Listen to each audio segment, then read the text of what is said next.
आज हमारे हाथ ना लेखक सुरेंद्र सिंह का एक बहुत ही दिलचस्प लेख लगा है और इसका शीर्षक ही ऐसा है जो आपको एक मिनट के लिए रोककर सोचने पर मजबूर कर देता है। बिल्कुल। शीर्षक है, मैंने श्रद्धा को आजकल सरेआम जलील होते देखा है। ये सुनते ही लगता है कि बात बहुत गहरी होने वाली है। हाँ, मतलब ये आज की हमारी जो भागदौड़ वाली जिंदगी है उसका शोर है और हमारी जो आस्था बदल रही है उस पर एक बहुत सीधी और तीखी टिप्पणी है। बिल्कुल। और ये सिर्फ एक लेख नहीं है, मुझे तो ये एक अवलोकन लगता है, जैसे लेखक हमारे आसपास की दुनिया को बस देख रहे हैं और जो महसूस किया उसे सीधे सीधे पन्नों पर उतार दिया है। सही बात है। तो आज हम इसी की परतों को खोलने की कोशिश करेंगे कि ये श्रद्धा और शोर की लड़ाई जिसके बारे में लेखक बात कर रहे हैं असल में है क्या और ये हमारे जीवन में कहां तक घुस गई है। तो चलिए इसी पड़ताल को शुरू करते हैं।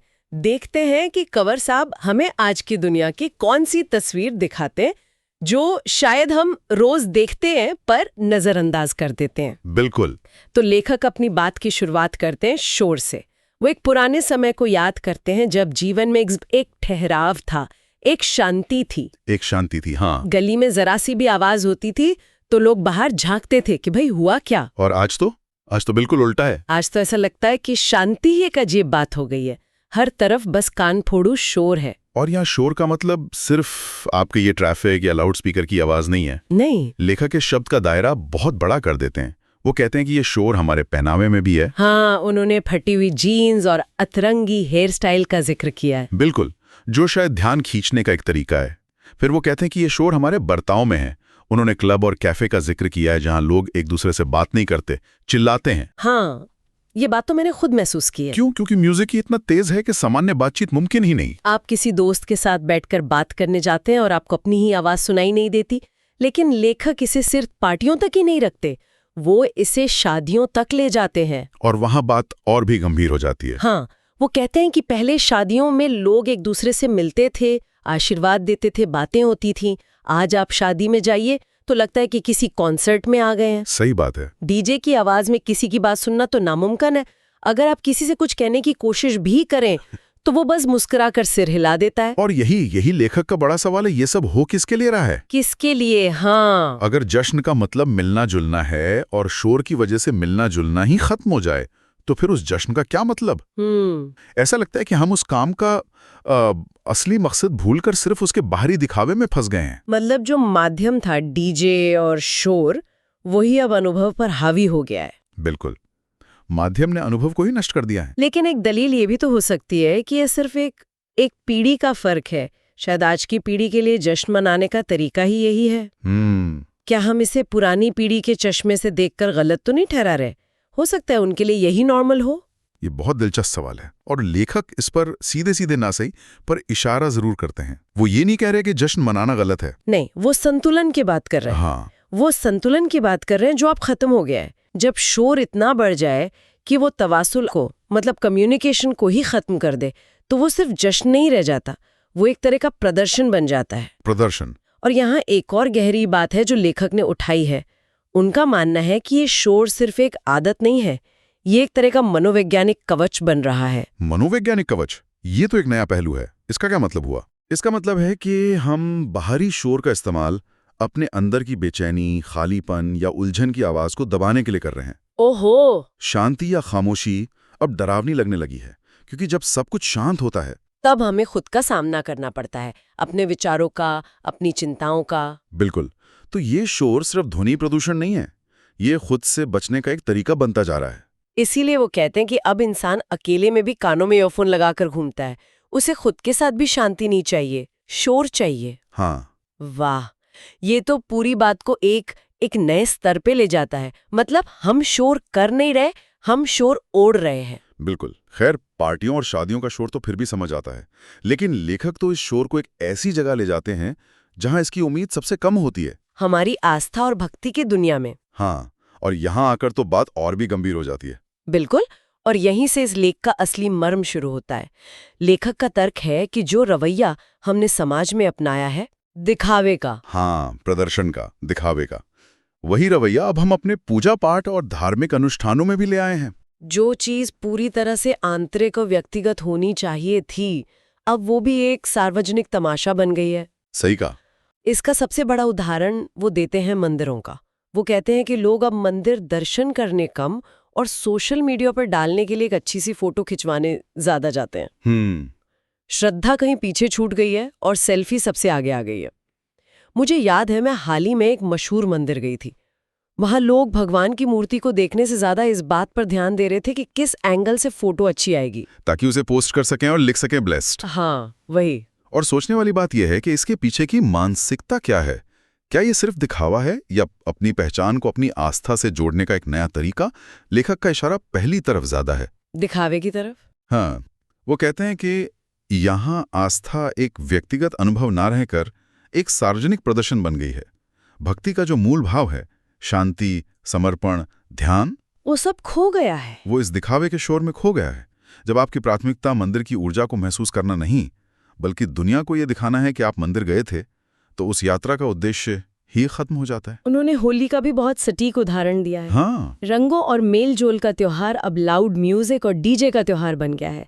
और वो एक बहुत ही मार्मिक कल्पना करते हैं। वो कहते हैं कि बनाने वाले ने भी ऊपर से देखकर सोचा होगा कि मैंने क्या बनाया था और इन लोगों ने इसका क्या बना दिया। ये पंक्तियां सच में दिल पर लगती हैं। बिल्कुल। ये पंक्तियां आधुनिक समाज की प्राथमिकताओं पर एक कड़वा व्यंग हैं, जब बाहरी चीजें ज्यादा जरूरी हो जाएं। जैसे कितने लोग आए, कितना शोर हुआ, कितनी तस्वीरें पोस्ट हुई। हाँ, तो समझना चाहिए कि हम असल भावना से बहुत दूर जा चुके हैं। भक्ति को लाइक और फॉलोवर से नहीं तौला जा सकता। सही बात है। लेखक यही कह रहे हैं कि हमने आस्था के पैमाने ही बदल दिए हैं, उसे अनुभव करने की जगह प्रदर्शित करने वाली चीज बना दिया है। एक बात जिसने मुझे इस लेख में सबसे ज्यादा चौंकाया वो ये थी कि ये दिखावा अब पूजा पाठ के तरीकों में भी घुस गया है। लेखक कहते हैं कि आजकल पूजा में भी लोग पंडित को फोन पर ही सब कुछ बता देते हैं और पंडित जी भी मोबाइल पर ही मंत्र पढ़कर पूजा संपन्न करा देते हैं। हाँ, और ये उस गहरी समस्या का प्रतीक है जिसके बारे में लेखक बात कर रहे हैं। क्या ये सच में होता है? मुझे तो यकीन ही नहीं हुआ। होता है, और ये दिखाता है कि जिस प्रक्रिया में व्यक्ति की शारीरिक और मानसिक उपस्थिति सबसे ज्यादा जरूरी है, वो भी अब वर्चुअल हो गई है। यहाँ तकनीक का शोर और सुविधा असल भावना और प्रक्रिया पर हावी हो गई है। मतलब हम हर चीज में शॉर्टकट ढूंढ रहे हैं। यहाँ तक कि अपनी आस्था में भी। हम फल तो चाहते हैं, लेकिन प्रक्रिया से गुजरना नहीं चाहते। और शायद इसी सबका निचोड़ लेख के अंत में आता है, जहां लेखक एक बहुत ही शक्तिशाली रूपक, एक मेटाफॉर का इस्तेमाल करते हैं। हाँ, खिलौने वाला। हाँ, वो कहते हैं कि बनाने वाले ने हमें एक खिलौना दिया था जिसमें श्रद्धा, भक्ति, प्रार्थना और विश्वास जैसी कीमती चीजें थीं। एक पूरा पैकेज था वो। और हमने क्या किया? लेखक के अनुसार हमने उस खिलौने को तोड़ दिया। उसका जो बाहरी आवरण था, उसका जो रूप था, उसे हमने फेंक दिया और अब हम बस उसके अंदर से निकले कुछ पुर्जों की खनखनाहट से खेल रहे हैं। और वो खनखनाहट ही वो शोर है। वही वो शोर है जिसकी बात लेखक पूरे लेख में कर रहे हैं। ये एक बहुत ही गहरी और दुखद तस्वीर है। तो इसका मतलब ये हुआ कि हम अपनी परंपराओं और आस्था के असली मतलब को, उसकी आत्मा को खो चुके हैं और अब हमारे हाथ में सिर्फ उसका खोखला, शोरगुल वाला हिस्सा, वो खनखनाहट ही बची है। इस रूपक के माध्यम से लेखक यही कहना चाह रहे हैं कि हमने क्यों को भुला दिया है और सिर्फ कैसे पर ध्यान दे रहे हैं। और वो कैसे भी बहुत शोर शराबे वाला और दिखावटी है। बिल्कुल। इसे ऐसे समझिए कि आस्था एक संगीत की तरह थी, जिसमें सुर, लय, ताल और शांति सब कुछ था। हमने उसके संगीत को भुला दिया है और अब हम सिर्फ उसके वाद्य यंत्रों को जोर जोर से पीटकर जो बेसुरे किस्म का शोर निकल रहा है, उसी को संगीत मान बैठे हैं।